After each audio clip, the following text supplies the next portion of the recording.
ಆದಿತ್ಯಸ್ಯ ನಮಸ್ಕಾರಾನ್ ಯೇ ಕುರ್ವಂತಿ ದಿನೇ ದಿನೇ ಆಯುಃ ಪ್ರಜ್ಞಾ ಬಲಂ ವೀರ್ಯಂ ತೇಜಸ್ತೇಷಾಂ ಚ ಜಾಯತೆ. ಆದಿತ್ಯಸ್ಯ ನಮಸ್ಕಾರಾನ್ ಯೇ ಕುರ್ವಂತಿ ದಿನೇ ದಿನೇ ಆಯುಃ ಪ್ರಜ್ಞಾ ಬಲಂ ವೀರ್ಯಂ ತೇಜಸ್ತೇಷಾಂ ಚ ಜಾಯತೆ. ಆದಿತ್ಯ ಅಂದರೆ ಸೂರ್ಯನ ನಮಸ್ಕಾರಗಳನ್ನು ಯಾರು ದಿನವೂ ಮಾಡುತ್ತಾರೋ, ಈ ಸೂರ್ಯ ನಮಸ್ಕಾರ ಆಸನ ವಿದ್ ಮಂತ್ರ, ಅವರ ಆಯಸ್ಸು ಜಾಸ್ತಿ ಆಗ್ತದೆ. ಆಯಸ್ಸು ಜಾಸ್ತಿ ಆಗೋದು ಅಂದ್ರೆ ಏನು? ನಮ್ಮ ಲೈಫ್ ಸ್ಪ್ಯಾನ್ ಜಾಸ್ತಿ ಆಗ್ತದೆ, ಅಂದರೆ ಆರೋಗ್ಯವನ್ನು ಕೊಡ್ತದೆ.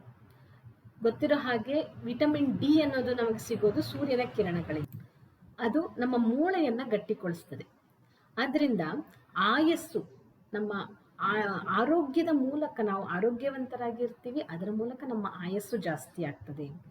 ಮೊದಲನೇದಾಗಿ ಆಯಸ್ಸು ಹೆಚ್ಚಾಗ್ತದೆ. ಹಾಗೆ ಪ್ರಜ್ಞಾ ಅಂದರೆ ಬುದ್ಧಿ, ನಮ್ಮ ಬುದ್ಧಿಶಕ್ತಿ ಜಾಸ್ತಿ ಆಗ್ತದೆ, ಅದು ಶಾರ್ಪ್ ಆಗ್ತದೆ ಅಂತ. ಇಲ್ಲಿ ಸವಿತ್ರೇ ನಮಃ ಅಂತ ಇದೆ. ನಮ್ಮ ಬುದ್ಧಿಶಕ್ತಿಯನ್ನ ಹೆಚ್ಚು ಮಾಡುವಂತಹ ಆ ಅಂಶದಲ್ಲಿ ಇರುವಂತಹ ಸೂರ್ಯ. ಗಾಯತ್ರಿ ಮಂತ್ರದಲ್ಲಿ ಬರ್ತದೆ. ನಾವು ಗಾಯತ್ರಿ ಮಂತ್ರ ಅಂತ ಏನು ಹೇಳ್ತೀವಿ, ಓಂ ಭೂರ್ಭುವ ಸ್ವಃ ತತ್ ಸವಿತುರ್ವರೆಣ್ಯಂ ಅಂತ. ಅದರಲ್ಲಿ ಬರುವಂಥದ್ದು ಸೂರ್ಯನ ಒಂದು ಶ್ಲೋಕವೇ ಅದು. ಸವಿತೃವಿನ ರೂಪದಲ್ಲಿ ಇರುವಂತಹ ಸೂರ್ಯನ ಶ್ಲೋಕ ಅದು. ಏನನ್ನ ಕೇಳ್ತೀವಿ ಅಲ್ಲಿ ನಾವು? ಧಿಯೋ ಯೋ ನಃ ಪ್ರಚೋದಯಾತ್, ನಮ್ಮ ಬುದ್ಧಿಶಕ್ತಿಯನ್ನ ಪ್ರಚೋದಿಸು, ನಾವು ಒಳ್ಳೆ ಕಾರ್ಯಗಳನ್ನು ಮಾಡುವ ಹಾಗೆ ನಮ್ಮ ಬುದ್ಧಿಯನ್ನು ಪ್ರಚೋದಿಸುವಂತ ಕೇಳಿಕೊಳ್ಳುವಂಥದ್ದು ಆ ಗಾಯತ್ರಿ ಮಂತ್ರದಲ್ಲಿ. ಅದೇ ಇಲ್ಲಿ ಹೇಳ್ತಾ ಇದ್ದಾರೆ. ನಮ್ಮ ಪ್ರಜ್ಞೆ ಅಂದರೆ ಬುದ್ಧಿಶಕ್ತಿ, ವಿವೇಕ ಅನ್ನುವಂಥದ್ದು ಜಾಗೃತ ಆಗ್ತದೆ.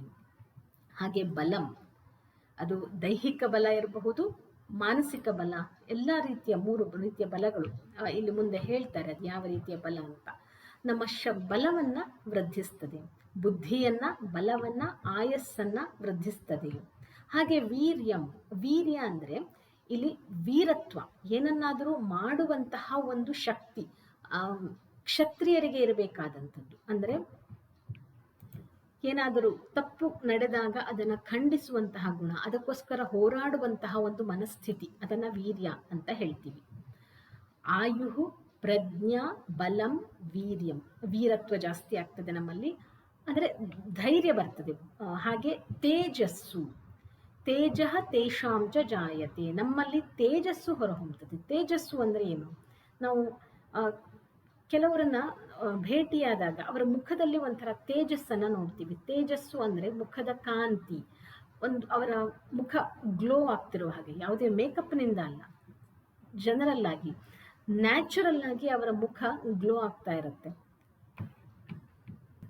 ಒಬ್ಬ ಅನಾರೋಗ್ಯದಿಂದಿರುವ ಒಬ್ಬ ವ್ಯಕ್ತಿಯ ಮುಖವನ್ನು ನೋಡಿದಾಗ್ಲೂ, ಅಥವಾ ಆರೋಗ್ಯವಾಗಿ ಇವೆಲ್ಲ ಮಂತ್ರಗಳನ್ನು ಉಚ್ಚರಿಸ್ತಾ, ಯೋಗಾಸನಗಳನ್ನ ಮಾಡ್ತಾ, ಧ್ಯಾನವನ್ನ ಮಾಡ್ತಾ, ಮನಸ್ಸನ್ನ, ದೇಹವನ್ನ ಶುದ್ಧವಾಗಿಟ್ಟುಕೊಂಡಿರುವಂತಹ ಒಬ್ಬ ವ್ಯಕ್ತಿಯನ್ನ ನೋಡಿದಾಗ ಅವರ ಮುಖದ ಕಾಂತಿಗೂ ಡಿಫರೆನ್ಸ್ ಗೊತ್ತಾಗ್ತದೆ. ಅಂತಹ ತೇಜಸ್ಸು ಅದು ನಮ್ಮಲ್ಲಿ ವೃದ್ಧಿಸ್ತದೆ.